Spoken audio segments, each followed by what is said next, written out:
Bismillahirrahmanirrahim. Assalamualaikum warahmatullahi wabarakatuh. Saudaraku pemirsa channel terpilih MTA TV dimanapun Anda berada.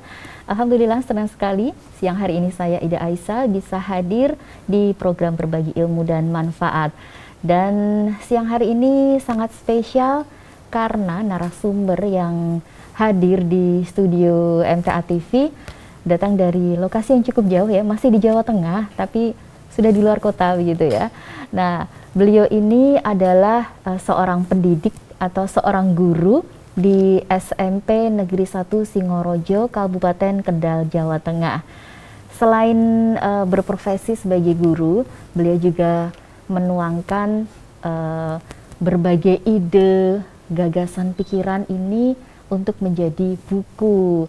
Dan yang menarik di sini adalah interaksi beliau, interaksi narasumber kita ini dengan para muridnya, dengan para siswanya, ini tidak hanya sekedar sebagai guru dan murid, tapi seolah-olah ini adalah suatu dengan teman gitu, dengan teman, sahabat. Jadi murid-muridnya mau begitu ya berkeluh kesah, curhat kepada bu gurunya. Nah, siapa beliau yang akan kita ajak ngobrol siang hari ini? Langsung saja kita sapa beliau yang sudah ada di samping saya. Assalamualaikum warahmatullahi wabarakatuh, Ibu. Waalaikumsalam warahmatullahi wabarakatuh, Mbak Ida. Ya, sehat Ibu ya? Alhamdulillah, doa-doa penjenengan. Sehat, baik. Nah, pemirsa, beliau adalah Ibu Sukarni SPD yang tadi sudah saya ceritakan ya, dan saya akan lebih akrab untuk menyapa sebagai Bu Ani ya. Nah, sebetulnya ini juga nama beliau ketika lahir ya. Ketika kecil. ketika kecil itu memang namanya Bu Ani, tapi kemudian karena sesuatu hal kemudian diganti ya oleh orang tua. Jadi Ibu Sukarni begitu. Nah, tentang pergantian nama ini juga sudah ditulis juga ya di buku pertama yang ini bukan pertemuan biasa yang seperti saya pegang ini. Ya, pemirsa, mengenai buku yang sudah ditulis oleh Bu Ani ini, sudah yang di sini ya, yang dibawa ini ada 3 ya, bukan pertemuan biasa, hati yang terpilih, dan juga ternyata indah. Alhamdulillah saya dapat kehormatan sudah membaca 2 judul. Judul yang pertama dan yang kedua, meskipun sama-sama belum tamat begitu ya, masih dalam proses membaca lagi ini pemirsa. Ya, Bu Ani bisa disampaikan ke pemirsa begitu ya. Sebagai guru itu kan juga di sekolah ini sudah cukup sibuk juga menangani siswa. Kemudian di saat pandemi seperti ini, ketika daring juga tetap berinteraksi dengan siswa. Nah, tentang menulis ini sendiri, sebetulnya kapan Bu Ani ini ada ide ingin menuangkan keseharian Ibu ini dalam bentuk tulisan, dan ketika menulis itu apakah memang sudah ada rencana wah nanti bakal diterbitkan jadi buku begitu? Gimana ini Bu? Terima kasih Mbak Ida atas undangan yang luar biasa ini. Bismillahirrahmanirrahim. Jadi saya mulai menulis, tergerak untuk menulis itu sekira tahun 2018, setelah saya tertinggal jauh dengan teman-teman saya. Pemirsa, mohon maaf, saya kalau menyebut murid-murid saya adalah teman-teman saya gitu ya. Jadi saya tertinggal dari teman-teman saya, di mana teman-teman saya itu yang saya dampingi, yang saya temani, itu mereka sudah menjadi juara-juara menulis, sementara saya belum pernah menulis. Kemudian saya berpikir, teman-teman ini kan teman-teman yang milenial, yang semakin kesini mereka itu semakin istilahnya kritis. Nanti kalau saya minta mereka untuk ayo menulis, sementara saya sendiri belum menulis, ibaratnya saya mau menembak, saya malah ketembak duluan gitu. Nah, makanya dari itu kemudian saya tergerak untuk menulis sebagai tameng saya ketika suatu ketika ada pertanyaan dari teman-teman, ketika saya minta mereka untuk menulis, ayo menulis, Bu Karni mana tulisannya? Nah, saya sudah bisa menunjukkan bahwa Bu Karni yang biasa-biasa saja, yang tidak pintar ini mau belajar, dan alhamdulillah bisa kok dilihat hasilnya kalau kita mau berusaha. Begitu. Yang pertama kali Ibu tulis apa ini? Tentang apa? Oh ya, yang pertama kali saya tulis adalah tentang keseharian saya bersama teman-teman yang hebat, teman-teman yang luar biasa di SMP 1 Singorojo, yang keseharian saya, interaksi saya dengan mereka itu saya catat di buku-buku ini. Catatan sederhana ya. Ini catatan sederhana yang dari tahun ke tahun ini. Itu juga dari tahun 2018 atau berapa? Oh, sudah dari lama. Enggak ada tanggalnya ya? Ada tanggalnya. Oh, 2011. Bahkan dari 2011. Dari tahun 2009 sebenarnya saya yang lalu ya. Iya, saya sudah mulai belajar menulis kayak gini. Yang kemudian boleh saya lihat Ibu, isinya seperti apa? Iya, silakan. Sederhana sekali, tetapi di situ ada cerita keseharian saya dengan teman-teman yang hebat. Dari situ kemudian muncul ide, wah ini aku dokumentasikan gitu. Mungkin bisa di-shoot juga ini ya. Saya belum baca ya, saya belum baca. Tapi ini tulisannya bagus banget Bu. Juga. Tulisan tangan ya, tapi ini rapi banget ini. Tulisan tangan dari tahun ke tahun saya. Enggak. Ini jadi sebetulnya ini lebih kayak ke laporan kegiatan ya, laporan kegiatan, tapi sudah ditulis sangat lengkap begitu. Jadi dari ada tanggal, kemudian tempatnya, keperluan dan sebagainya, dihadiri oleh siapa saja, dan ketemu siapa saja, apa saja yang dilakukan, dan ternyata itu juga malah bisa jadi buku begitu ya. Berarti ini sekaligus untuk pelajaran juga untuk para penulis pemula gitu ya, bahwa menulis itu bisa berawal dari keseharian kita sendiri. Betul. Ya, jadi tidak perlu mencari-cari kemana idenya. Ternyata dari keseharian itu juga bisa jadi ide tulisan. Dan ini lucunya karena ini catatan kegiatan ya. Jadi bukan di buku diary yang kayak ada lopek-lopeknya begitu ya. Ini sangat formal. Karena saya memang gimana Bu? Keseharian saya itu kan seperti ini, kemudian ini bisa untuk kepentingan saya pribadi, juga bisa untuk kepentingan atasan saya untuk mengetahui kegiatan saya, dan di samping itu untuk teman-teman suatu hari nanti kalau mereka datang ke sekolah, mereka itu ketika istilahnya membuka memori, itu saya bisa bukakan, ini loh catatan kalian ketika dulu kalian sekolah gitu. Boleh saya cerita sedikit? Iya, silakan. Gimana Jadi Bu? ada satu teman saya di SMP 1 Singorojo itu. Ingat ya pemirsa, teman itu adalah muridnya. Murid ya. Teman saya di SMP 1 Singorojo itu mungkin lulus tahun 2012 mungkin. Hari ini beliau betul-betul menjadi teman sejawat saya. Jadi guru juga? Iya, jadi guru. Nah, ketika beliau jadi guru, pertama kali yang disampaikan kepada saya adalah, ingat nggak Bu, saya dulu bahasa dia diberi sanksi, hukuman karena saya dianggap membolos. Apa iya sih saya pernah kasih sanksi gitu? Akhirnya saya cari di sini, ketemu dan ada tanggalnya, ada harinya, kita bisa tertawa bersama. Jadi betul-betul kan bahwa ketika saya menyebut teman, itu sebenarnya saya ada doa. Mudah-mudahan murid-murid saya yang hebat itu suatu hari nanti bisa menjadi lebih dari saya, atau minimal sama dengan saya. Kalau itu sebuah profesi ya minimal jadi guru. Kalau itu sebuah status, minimal mereka menjadi ibu rumah tangga kalau yang perempuan, tapi ibu rumah tangga yang hebat. Gitu. Jadi betul-betul kan suatu ketika mereka akan selevel dengan kita, atau justru di atas kita, harapannya gitu. Baik.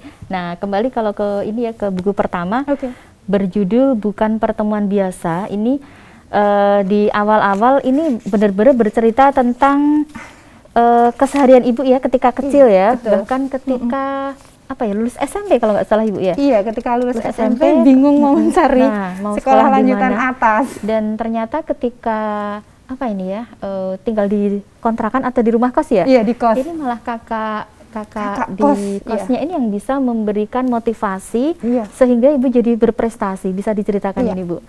Iya, terima kasih untuk Mbak Istighfarlin, Ibu Istighfarlin yang sekarang menjabat sebagai guru juga di sebuah SMP, di SMP 2 Buja hari ini. Karena puji syukur kepada Allah, kehadirat Allah Subhanahu wa taala, di mana Sukarni dipertemukan dengan seorang Istighfarlin, di mana ketika Sukarni bertemu Istighfarlin, Bu Istighfarlin itu mengatakan, "Dek," kalau panggil saya Dek, "kita ini orang desa, kita sekolah di kota. Kalau kita sekolah di kota tidak berprestasi, kita nggak akan dianggap. Maka kamu harus berprestasi." Saya nggak pinter, Mbak, saya merasa bodoh gitu. Jangan mengatakan seperti itu. Kamu bisa berprestasi. Kemudian saya diajari bagaimana orang yang tidak cerdas bisa kok meraih nilai-nilai yang bagus gitu.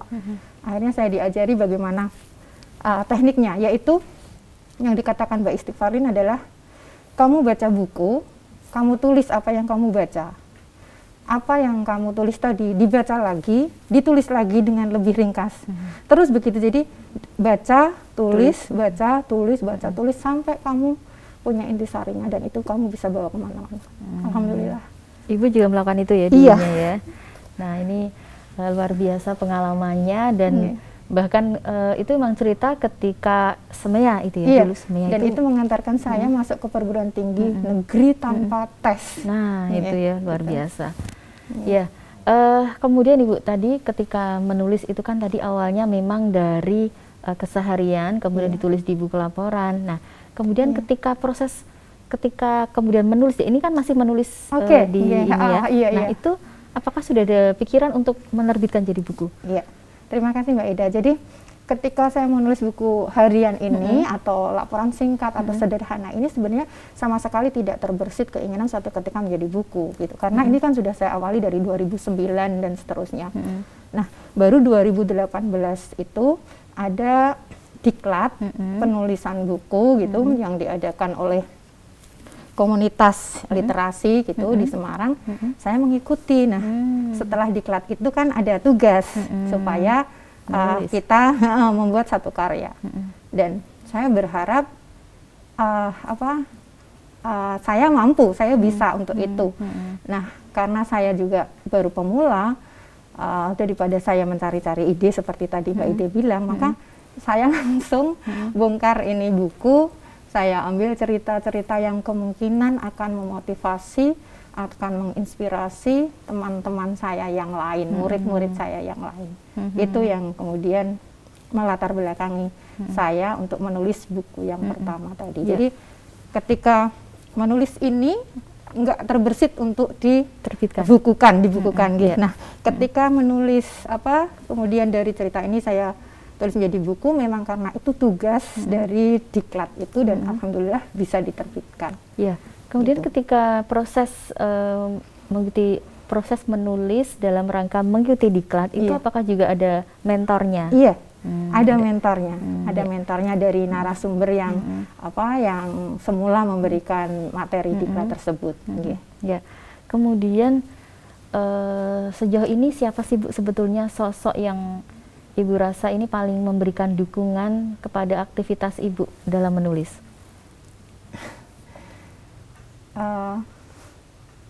Keluarga tentu saja, keluarga dari suami dan anak-anak. Iya. Ya. Jadi bentuk dukungannya seperti apa? Bentuk dukungannya adalah dengan membebaskan saya untuk berkreasi, untuk menulis, untuk berkarya, tanpa istilahnya tanpa menuntut kamu jangan menulis atau kamu jangan habiskan waktu untuk menulis, tidak ada demikian.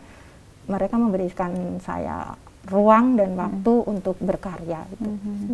Ya. Kalau untuk prosesnya, apakah mungkin Ibu menyisihkan waktu misalnya per hari itu berapa jam untuk menulis atau bagaimana? Kalau untuk prosesnya tidak terjadwal secara rutin demikian, hanya saya memang berusaha untuk konsisten meskipun tidak rutin setiap hari.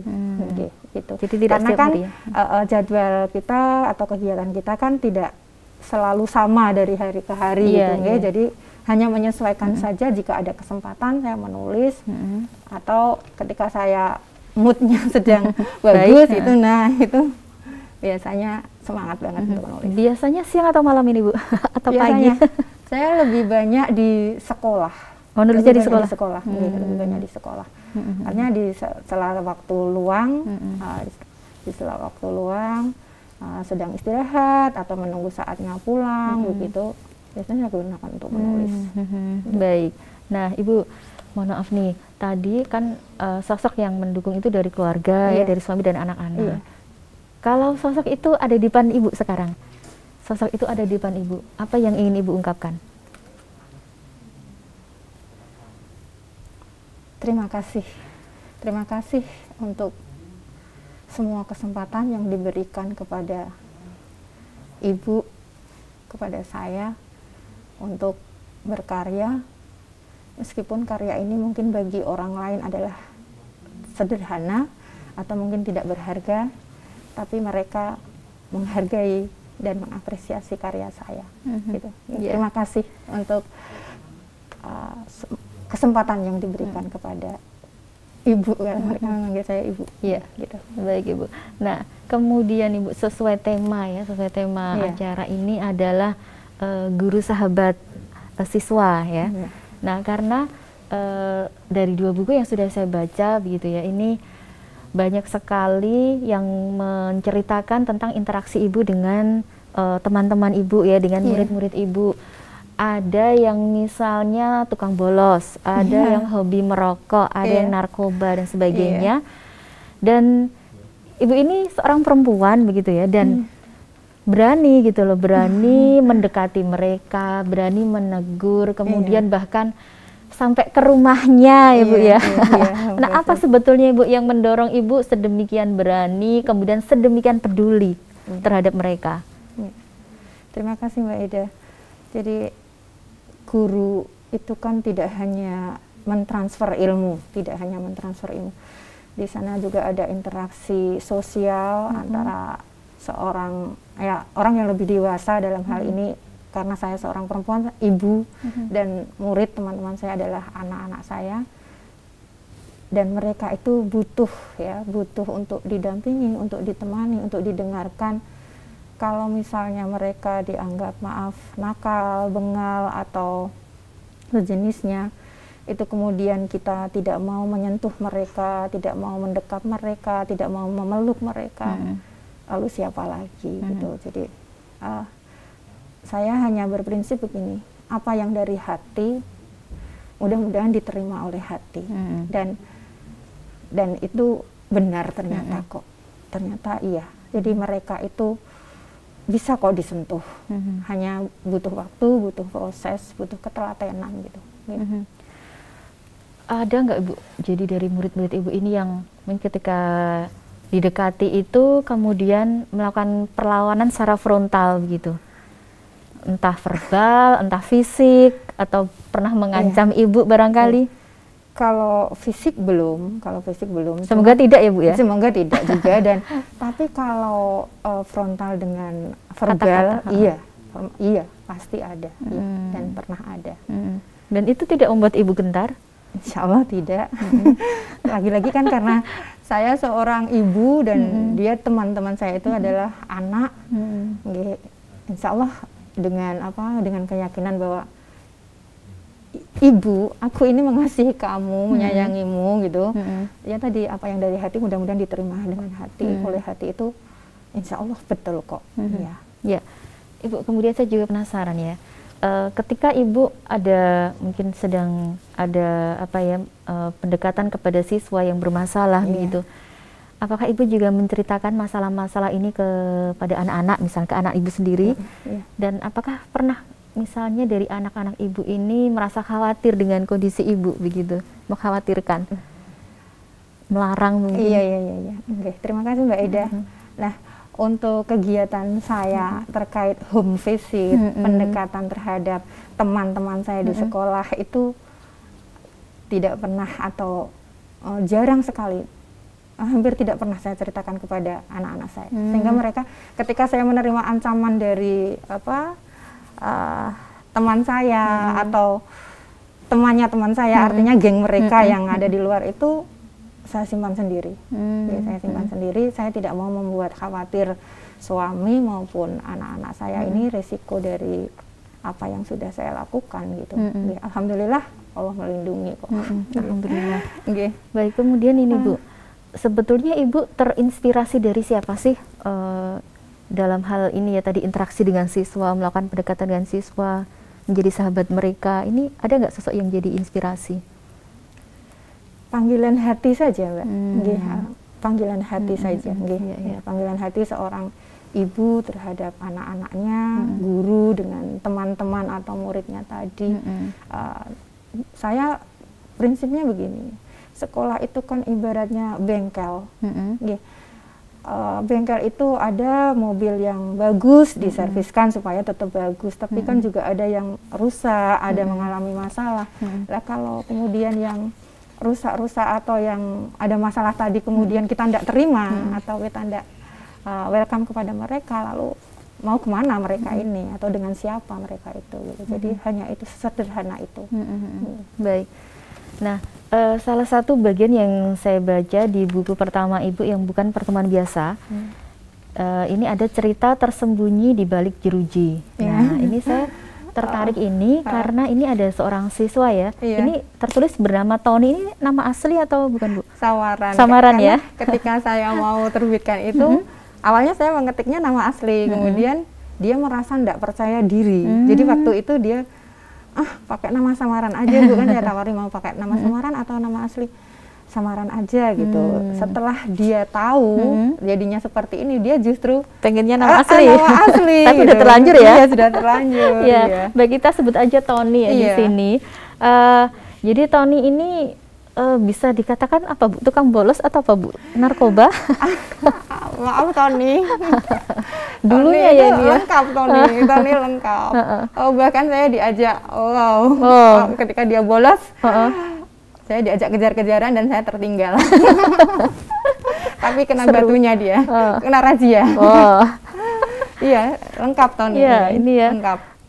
Mungkin mohon maaf nih, jadi ada merokok, minuman keras juga ya. Iya. Mohon maaf ini ya Tony ya. Kemarin kita ketemu. Iya. Oh ya, habis ketemu. Iya, Delalah. Delalah itu apa ya? Ibu kan Delalah. Allah itu kebetulan mempertemukan ya. Iya, sudah lama nggak ketemu, kemarin itu ketemu gitu. Kemarin, tapi tidak saya bocori kalau hari ini saya kesini. Oh, ya baik. Nanti di sesi yang kedua saya ingin dengar cerita sedikit tentang Tony ini. Jadi seorang anak yang mohon maaf ya, badung begitu, mungkin nakal. Pasti orang kebanyakan ini anak nakal ini ya, susah diatur. Tapi ternyata dia bisa menuangkan pikirannya ini dalam sebuah tulisan. Nanti bisa diceritakan Ibu di sesi yang kedua. Iya, terima kasih Mbak Ida. Dan ini juga ada buku-buku ini, nanti bagaimana Bu ceritanya? Untuk ini nanti untuk pemirsa, reward bagi pemirsa yang mungkin nanti bisa bergabung, yang berusaha gabung, nanti dapat reward satu-satu. Baik, nah itu dia. Jadi untuk pemirsa nanti di sesi yang kedua silahkan untuk bertanya, bisa menelpon atau bisa lewat SMS atau WA ya. Untuk teleponnya 02716793000, SMS atau WA-nya di 08112553000. Nanti siapa yang bertanya, kita ambil yang awal aja, yang paling cepat siapa. Paling cepat. Nanti ada berapa buku ini Bu? Ada 10? Iya, 10 buku. 10 buku ini ya. Hati yang terpilih dan juga bukan pertemuan biasa. Nanti bisa diambil di studio MTA TV untuk pemirsa begitu. Kita akan jeda dulu sejenak, tetap bersama kami di program Berbagi Ilmu dan Manfaat.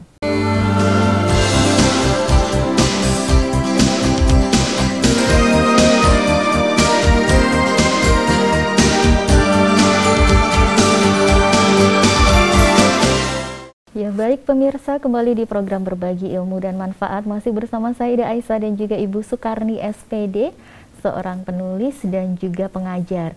Tapi tadi di belakang sempat ngobrol, sebetulnya belum pede disebut sebagai penulis begitu karena masih pemula. Iya, betul. Nah,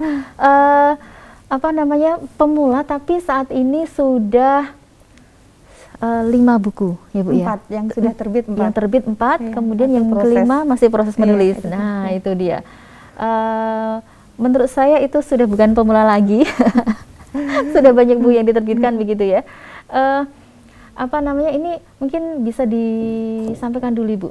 Yang 4 sudah terbit itu judulnya kan ada yang hati yang terpilih, bukan pertemuan biasa, ternyata indah, dan apa dua sisi. Dua sisi. Iya. Ini kalau bisa disampaikan secara garis besarnya tentang apa ini Bu masing-masing? Ya, terima kasih Mbak Ida. Untuk buku yang pertama, bukan pertemuan biasa, ini tadi sudah disinggung sedikit oleh Mbak Ida bahwa itu ada menceritakan tentang Sukarni kecil hingga kemudian menjadi seorang guru, bertemu teman-teman atau murid-murid yang hebat. Dipilihlah judul bukan pertemuan biasa karena di situ memang Sukarni bertemu dengan orang-orang yang luar biasa seperti tadi disebutkan, ada Mbak Istifarlin, ada Tony, ada Anvalia, Dina, Claudia yang luar biasa, dan ada Arifa, itu orang teman-teman saya yang luar biasa gitu. Jadi ini buku saya beri judul bukan pertemuan biasa. Kemudian yang buku kedua adalah Hati yang Terpilih. Di situ saya menceritakan tentang kebersamaan saya dengan teman-teman saya yang hebat luar biasa. Mereka menjalani hari-harinya dengan maaf teman-teman, kalian yang haus kasih sayang, kehangatan dari keluarga, sehingga kita bisa berpelukan, kita bisa tertawa, menangis bersama dalam buku Hati yang Terpilih ini, gitu. Jadi buku yang ketiga itu tentang Ternyata Indah judulnya. Di sini mengisahkan tentang perjalanan seorang anak kecil, ya, seorang anak kecil yang dia berproses dari dia dulunya siapa yang maaf tidak mengenal mengaji, apalagi pondok pesantren, sampai kemudian dia betah tinggal di pondok pesantren. Buku yang keempat saya beri judul Dua Sisi. Di situ masih interaksi saya dengan teman-teman saya atau murid-murid saya, di mana murid-murid teman-teman saya kadang menilai seseorang, termasuk saya di dalamnya, itu menurut apa yang dia lihat, apa yang dia dengar, padahal sosok yang dia nilai mungkin diidolakan atau dinilai sangat baik, itu juga memiliki sisi-sisi yang mungkin negatif, mungkin sisi yang kurang, dan di situ dituangkan dalam buku Dua Sisi. Gitu. Yeah. Yang buku kelima rencananya ini judulnya belum saya beri judul, tapi isinya adalah tentang tulisan-tulisan hebat luar biasa dari teman-teman saya atau murid-murid saya ketika mereka berkegiatan literasi. Jadi saya memberi penghargaan kepada teman-teman saya, murid-murid saya yang mereka sudah menuangkan ide, gagasannya dalam bentuk tulisan. Saya ingin hargai mereka, apresiasi karya mereka dengan saya terbitkan dalam bentuk buku yang insya Allah deadline-nya nanti tanggal 31 Agustus ini selesai insya Allah, tapi judulnya belum ya belakangan. Baik, terima kasih. Sebelum saya bacakan pertanyaan yang sudah masuk ini, tadi seperti janji kita sebelum jeda tadi, saya ingin dengar cerita sedikit tentang si Tony tadi Bu. Gimana ini? Terima kasih Mbak Ida. Tony, halo, kalau Tony ada di depan sana layar. Tony ini teman saya yang luar biasa, istimewa, dari kelas 7 saat dia masuk sekolah, kemudian kelas 8 sampai kelas 9 saya mengikuti bagaimana dia berproses dari yang sangat sulit didekati karena dia sudah mengenal hal-hal yang seharusnya tidak dia kenal, hanya ada rokok, ada pergaulan yang dengan anak-anak yang tidak sekolah, kemudian drug juga gitu, itu temperamen sekali, keras, dan kebiasaan-kebiasaan buruk yang harusnya tidak dilakukan oleh siswa dia lakukan, sulit didekati, dan ketika hampir banyak yang putus asa ketika menghadapi dia gitu, saya mencoba dengan hati mendekatinya, kemudian saya ajak dia bicara dari hati ke hati, kemudian sukanya apa sih gitu, saya tanya sukanya apa gitu, lalu yuk kita membuat karya bersama, saya gitu. Nanti kita pasang di mading. Jadi paling hebat waktu itu saya iming-iminginya mading, majalah dinding sekolah gitu. Dia mau dan ternyata luar biasa hasilnya. Bahkan kepala sekolah ketika membaca tulisan tangan dari Tony ini kagum, nggak nyangka saja kalau ini tulisan seorang Tony yang demikian tadi tabiatnya. Ya. Dan Tony termasuk salah satu anak yang kemudian terinspirasi untuk termotivasi untuk, Bu, saya suatu ketika ingin menerbitkan buku karya saya sendiri gitu. Iya, seperti itu. Dan dia sudah mengalihkan hal-hal yang maaf negatif tadi sudah ke hal-hal yang positif gitu. Bisa diambil pelajaran bahwa tidak ada yang tidak mungkin. Tidak mungkin. Kemudian dari sisi seburuk-buruknya orang pasti ada positifnya, begitu ya. Iya. Dan itu tadi dengan proses butuh proses itu ya. Jadi ketika mungkin pendekatan pertama ini gagal, jangan putus asa. Jangan putus asa, betul. Baik. Nah, sekarang pertanyaan ini dari Mas Ari yang ada di Solo. Bagaimana caranya supaya kita bisa konsisten dalam menulis? Saya saat ini menulis hanya saat menulisnya kalau saat moodnya bagus. Kalau tidak punya mood jadi malas dalam menulis. Kemudian bagaimana tipsnya Ibu supaya mau tetap menulis walaupun kondisi sedang tidak mood? Nah, ini berarti pertanyaan intinya satu ya, konsisten. Bagaimana saya konsisten menulis dalam kondisi yang tidak mood sekalipun? Nah, ini sebenarnya dialami oleh semua penulis mungkin ya. Cuman mungkin harus ada goal yang harus ingin kita capai gitu.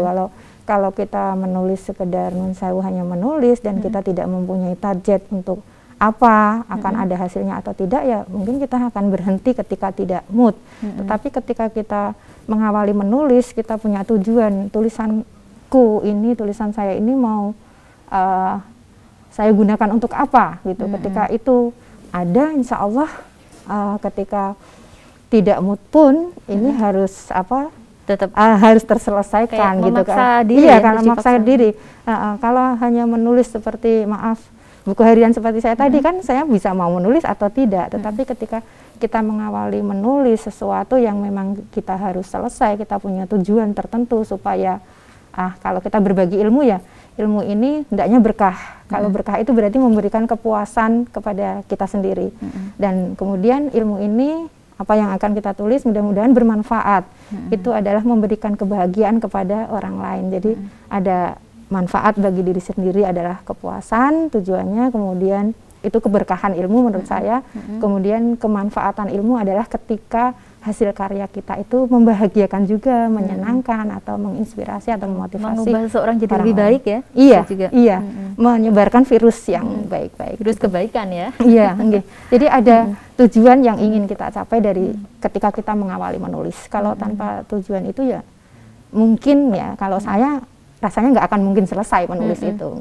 Ibu, maka saya tetapkan tujuan ketika saya mau menulis ini, tujuan saya apa? Maka saya harus beri deadline kan, harus saya beri deadline kapan ini selesai, kapan saya harus terbitkan, kapan teman-teman atau pembaca bisa nikmati itu. Gitu. Kalau Ibu memakai sistem ikrar nggak? Misalnya begini. Iya. Ini hari ini tanggal 25 ya. Saya tanggal 25 tahun depan harus selesai menulis buku ini. Pernah nggak kayak gitu? Iya. Oh gitu juga? Iya, saya seperti itu. Ya itu yang tadi saya katakan ada target itu punya tadi. Target. Tapi maksudnya itu ditulis, kemudian mungkin dijadikan status, kalau status WhatsApp atau apa? Saya tidak termasuk yang, tapi saya tulis. Oh gitu saya tulis gitu. Jadi ini bulan ini saya harus selesai menulis tentang apa. Kemudian tahun depan nanti saya akan menulis tentang apa, itu hari ini sudah saya tulis. Yang tahu hanya saya dan Allah kan. Saya tidak mau. Jadi kalau sampai dipublish gitu ya. Mungkin kalau dipublish malah mendapatkan banyak doa mungkin ya. Nah, itu mungkin. Kalau dipublish itu juga kan, wah kan kita sudah nggak jadi nulis betul, gitu, jadi kayak penguat begitu. Betul, ya. Penyemangat ya. Iya. Barangkali boleh dicoba. Nah itu. Baik. Pertanyaan berikutnya dari Bapak Suwarso yang ada di Karangpandan. Saya pembina kajian remaja. Bagaimana Bu tipsnya untuk sabar menghadapi remaja yang sulit dibilangin? Gimana ini? Bapak siapain tadi? Bapak Suwarso. Bapak Suwarso. Ini kalau Ibu ini gudangnya sabar ini. Nah, berbicara sabar itu, sabar kan tidak ada batasnya Bapak. Ya itu, sabar tidak ada batasnya, ya sudah. Sabar terus berarti. Sabar terus, iya sabar terus, dan kemudian supaya tadi tidak ikutan terpancing emosi begitu gimana Bu? Gimana ya? Kalau mereka emosi kemudian kita emosi juga, tidak akan ada jalan keluar. Jadi ketika dia tinggi, mereka tinggi, ya kita rendah. Kita mengalah bukan berarti kalah, dan jangan takut untuk dikatakan bahwa kita maaf tidak dihargai atau tidak dihormati. Kita kan itu hanya salah satu strategi atau trik kita ketika memang mengajak teman-teman atau anak-anak yang demikian untuk berbicara, ya kita mengalahlah sedikit itu, bukan berarti kita kalah. Bagaimana mengambil hati mereka supaya mereka mau berbicara apa sih sebenarnya maunya gitu. Itu saja sebenarnya. Jadi memang supaya sabar ya harus sabar tadi, sabar itu tidak ada batasnya gitu. Dan ketika mereka tinggi marah ya kita jangan terpancing gitu. Yeah. Baik. Kemudian Ibu sedikit lagi Mbak yang ini tadi, yang soal ini kita masuk ke dunia mereka. Jangan sungkan-sungkan masuk dunia mereka. Kalau mereka seperti apa nih konkretnya Ibu? Kalau mereka misalnya senangnya main kemana atau nongkrong kemana, kenapa kita nggak ikut mereka? Lama-lama kan mereka ternyata kita dipedulikan. Lama-lama kita bisa ajak kok dia keluar dari situ, misalnya tempat nongkrongnya kemudian nggak baik, atau misalnya di tempat yang tidak sesuai gitu. Kalau kita ikuti kan lama-lama dia jengah. Oh gitu. Dia jengah, terus sungkan lah istilahnya. Contohnya dengan kita. Ibu pernah ikutan nongkrong di mana ini? Pernah nongkrong ketika misalnya mereka balapan liar misalnya. Ya udah kita stay di situ, udah gitu ya. Nanti kan jengah sendiri, lama-lama mereka dia akan tahu bahwa kita menyayangi dia, kita sahabat dia, lama-lama dia akan keluar dengan sendirinya dari situ kok. Iya. Percaya saja gitu. Jadi ini Bu, ada penelpon terlebih dahulu. Kita angkat dulu ya. Halo, assalamualaikum. Halo, assalamualaikum. Waalaikumsalam warahmatullahi wabarakatuh. Injih, dari siapa? Ya, dari Budi di Karanganyar. Iya, silakan. Ya, assalamualaikum Ibu. Waalaikumsalam warahmatullahi wabarakatuh, Pak Budi atau Mas Budi. Terima kasih sekali. Ini saya sangat tertarik karena ada bagian-bagian tertentu yang sepertinya ada di profesi saya begitu. Nah, bagaimana ini menggali seseorang atau ingin mengetahui sisi di balik orang yang sulit untuk tidak semua orang akan bisa menggali sisi privasi seseorang begitu. Nah, bagaimana cara Ibu menggali ini? Salah satu contohnya misalnya seperti apa? Kalau tadi mungkin ada terkait dengan nongkrong dan lain sebagainya. Adakah misalnya kalimat tertentu yang bisa disampaikan di sini? Contohnya seperti apa itu? Begitu. Kalau Pak Budi profesinya apa ini, Pak Budi? Ya? Pak Budi profesinya apa? Saya tukang integrasi begitu. Ya, polisian atau guru BK ini. Waalaikumsalam warahmatullahi wabarakatuh. Ya. Pak Budi, tentu Pak Budi lebih profesional lah dalam hal integrasi gitu ya. Kalau saya lebih kepada mendekati secara personal dari hati ke hati. Gitu. Tadi yang ditanyakan kalimat apa kalimat, Ibu? Yang menyentuh gitu Bu. Kalimat apa? Kalau ke teman-teman saya karena mereka anak-anak SMP, Pak Budi atau Mas Budi, itu saya lebih ini menyentuh dari sisi maaf, saya biasanya mengatakan janganlah menjadi anak durhaka. Kita kadang-kadang membayangkan anak durhaka itu yang seperti apa, mereka sendiri belum tahu. Anak durhaka itu cukup membuat orang tua bersedih, cukup membuat orang tua menangis. Padahal ketika orang tua bersedih, ketika orang tua menangis, itu pasti disembunyikan dari kita. Jadi kita ketika menjadi anak durhaka itu, kita malah tidak tahu bahwa kalau kita sebenarnya sedang durhaka. Kapan itu terjadi? Ketika anak-anak atau teman-teman saya yang murid-murid saya itu misalnya disuruh sekolah, bolos sekolah, kemudian menentang orang tua, tidak taat pada petuah orang tua dan guru.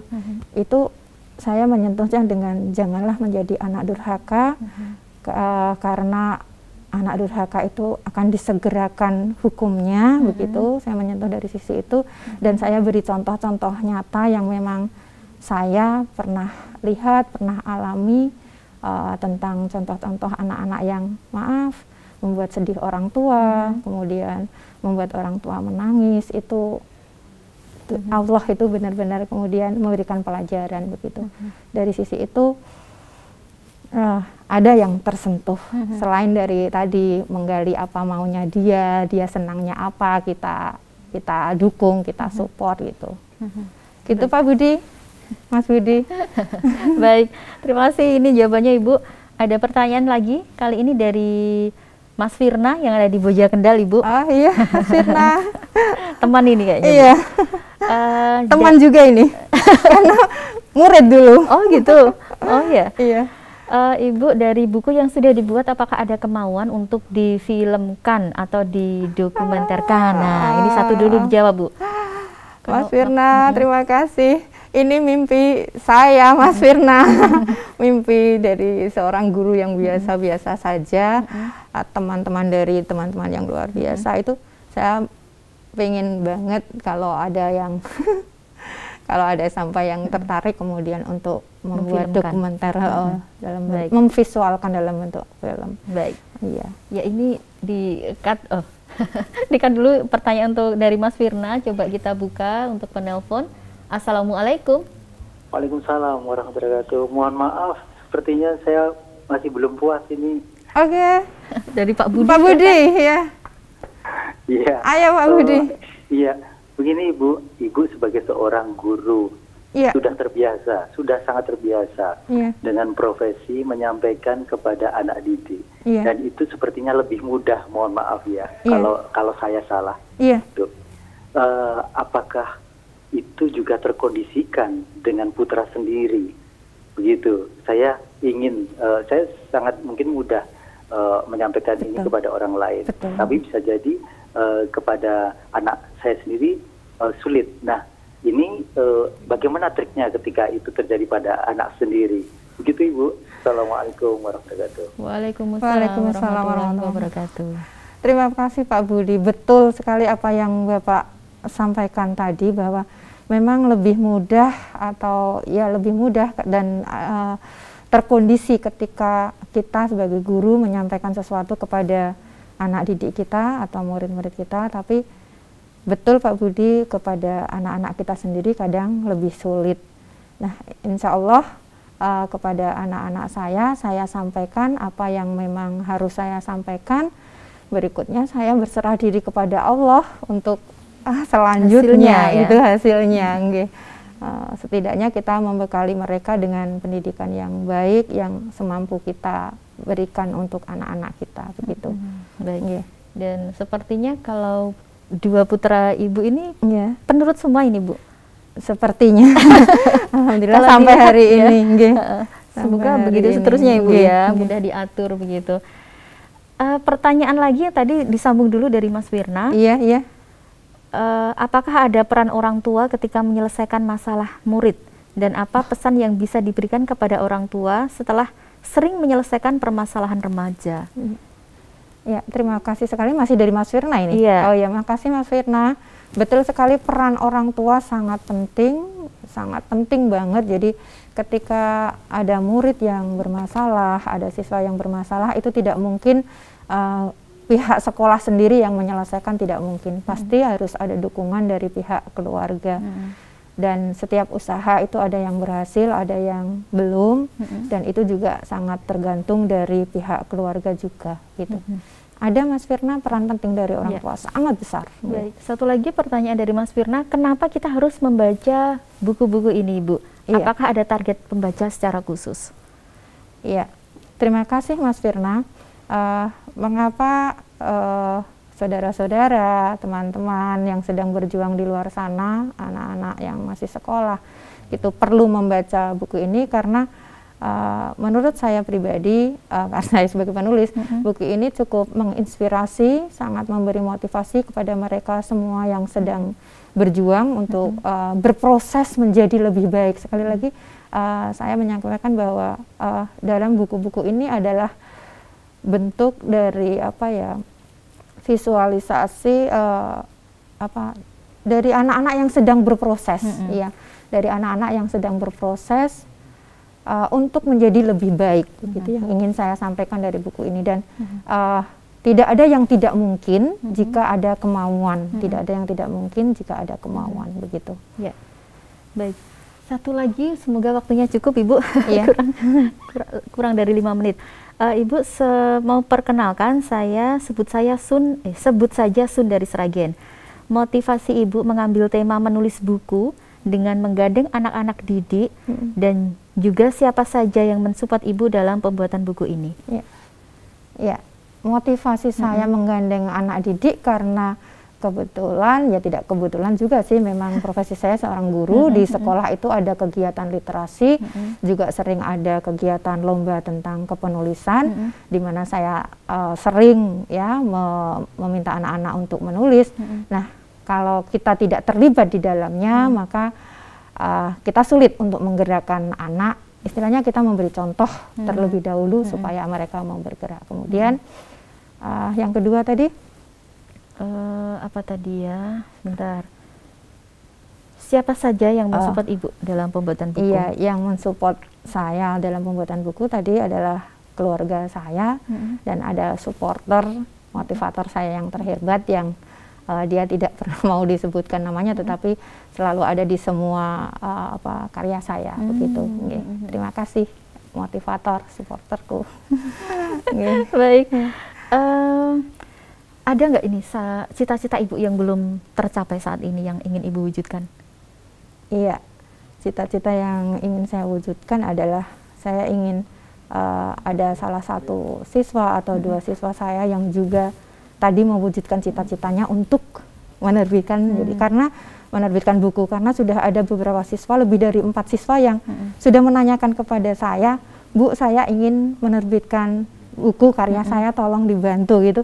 Itu saya betul-betul ingin mewujudkan apa mimpi mereka gitu. Kemudian yang kedua tadi yang Mas Firna tanyakan, didokumentasikan dalam gitu. bentuk visual ya, iya.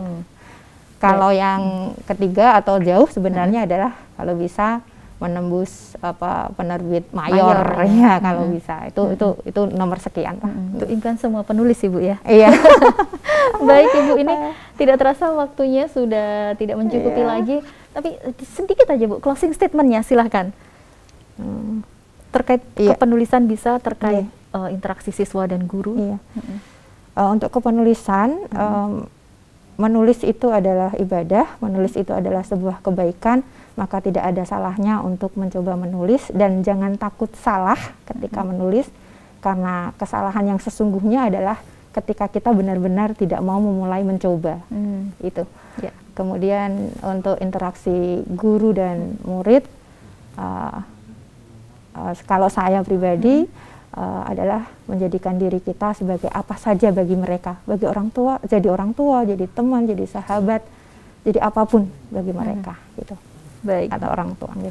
Terima kasih sekali Ibu untuk kehadirannya di studio MTA TV.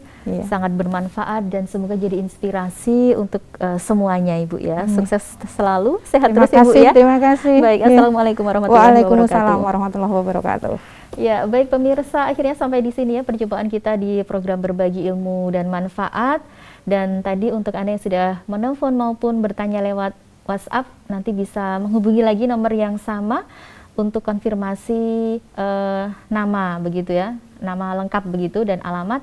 Nanti untuk bukunya bisa diambil di studio MTA TV. Akhirnya saya Ida Aisyah mohon diri. Assalamualaikum warahmatullahi wabarakatuh.